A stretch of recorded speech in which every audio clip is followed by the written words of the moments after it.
welcome to this third video about accounting in uncertain times, recorded on the 30th of May 2022. So in this third video, we will be talking about how to deal with impairment testing in these uncertain times. And I have two colleagues with me to talk about this, Lawrence and Sander. Lawrence is part of the Accounting Advisory Services team, and Sander is a partner in our corporate finance department and deals with valuations. So very relevant for the topic of impairments. So to start off with the opening question, Lawrence, so tell us, how does management need to deal with impairment testing? Yeah, a very good and important question, Ruben.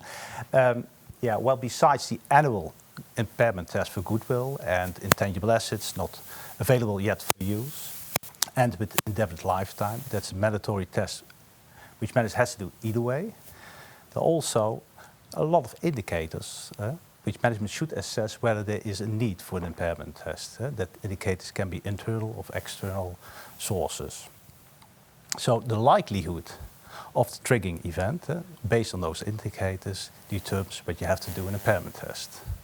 Well, based on the first quarter 22, well, you can obviously say there is a need for an impairment test for a lot of assets and cash generating units due to the economic crisis and the war in Ukraine.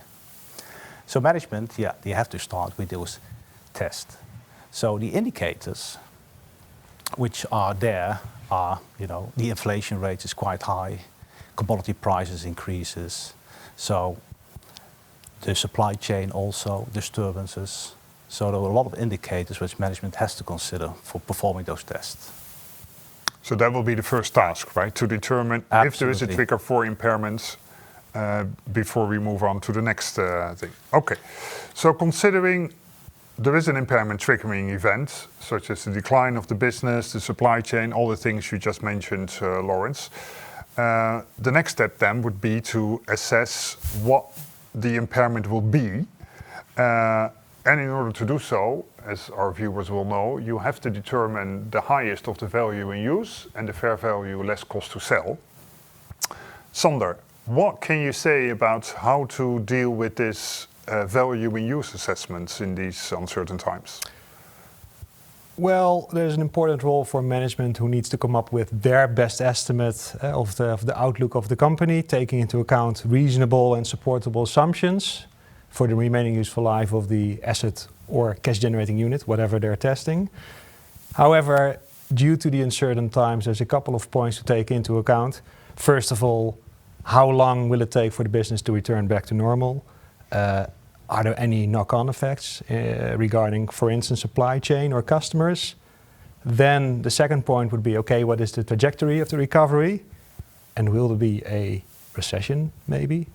And the last point would be, okay, what is the remaining impact on the overall economy or the sector the company operates in?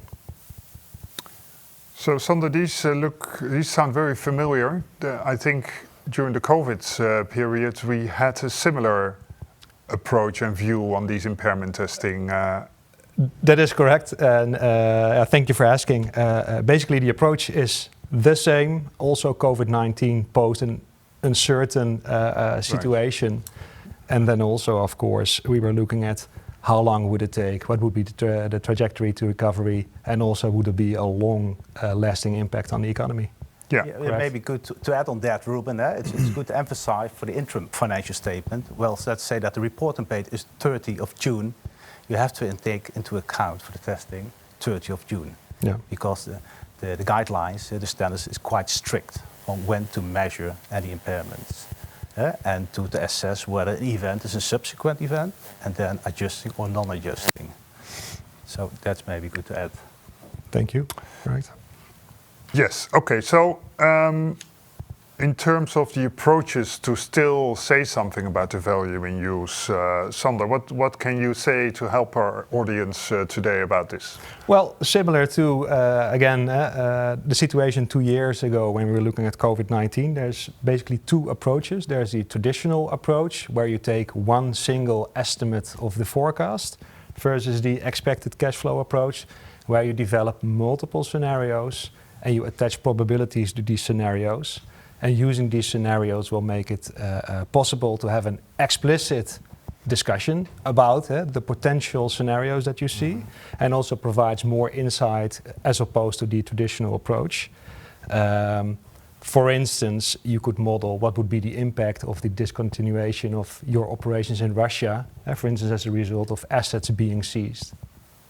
Right. Okay. So I hear you say, Sander, it's important to develop some scenarios to come up with this expected cash flow approach. Lawrence, anything you can say about how management should develop this? That's always a very tough subject, of course, scenarios. And management should be aware of that changing situations should also be reflected in the budget and projected cash flows. So that management has to take into consideration the uncertain times and the effect thereof, and has to renew the budget and project and a cash flow forecast.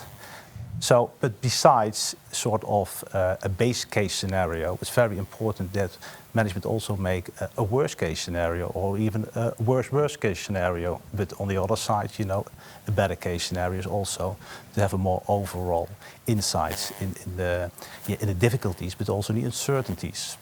And there are quite a lot of uncertainties. For example, commodity prices, quite volatile, supply disruption there. So will raw materials be available? Is the production facility as well operating, or do I have a lack of personnel? All these kinds you have to take into account. And also the sanctions, the international sanctions, the length, duration, is quite uncertain. So having multiple scenarios available, then you can better come to sort of a weighted approach. And you see the barriers. Okay. So, Sander, with all of these scenarios that management needs to develop, I know the discount rate will always be an important topic. Yeah. Anything you can share with us on the projections of the discount rate? Well, like you said, performing a value in use using a discounted cash flow approach, well, there's two sides of the equation. On the one hand, there's the cash flows. On the other hand, there's the discount rate, where the discount rate is a reflection of the time value of money, as well as a compensation for the risks. Basically, you take into account the volatility of the cash flows and you want to be compensated for that. However, under these circumstances, there's a couple of premia that need to be considered as well. One is country risk.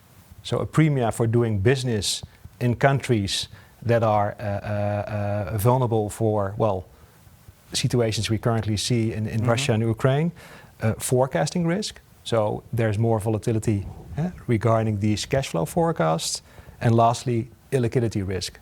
So it's harder to sell an asset and therefore you want to have a premium. This requires quite some expert judgment. And also another point to take into account is the fact that we have seen inflation increasing quite a bit. Commodity prices have increased as well. And this inflation is also captured in your risk-free rate, which is part of a discount rate as well. So that is another element that you need to consider these days. What I would like to add is that you need to make sure that you're not double counting. So there's two sides of the equation, but you don't want to capture the same risk on both sides, because that might either result in overvaluing or undervaluing an asset or a cash-generating unit. And we started off with saying a value in use. A premium for illiquidity risk is something you would not consider in a value in use, but in a fair value less cost of disposal.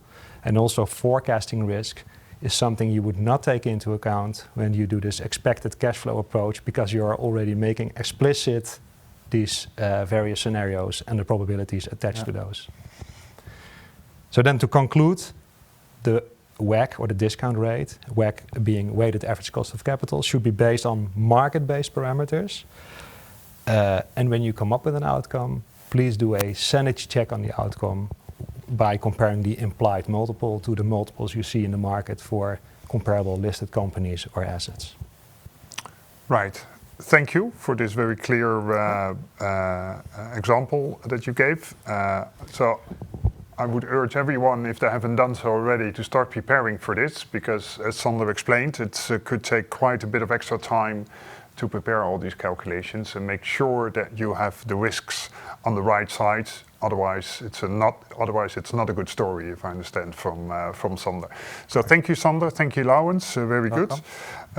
So this concludes the third video and the last one. We thank you for watching this. We hope you enjoyed. And if you have any other questions for us or other topics you would like us to discuss in the next version of this webcast, please let us know, reach out to us, and we'll be happy to assist you or deal with this in the next video. Thank you very much and have a great day.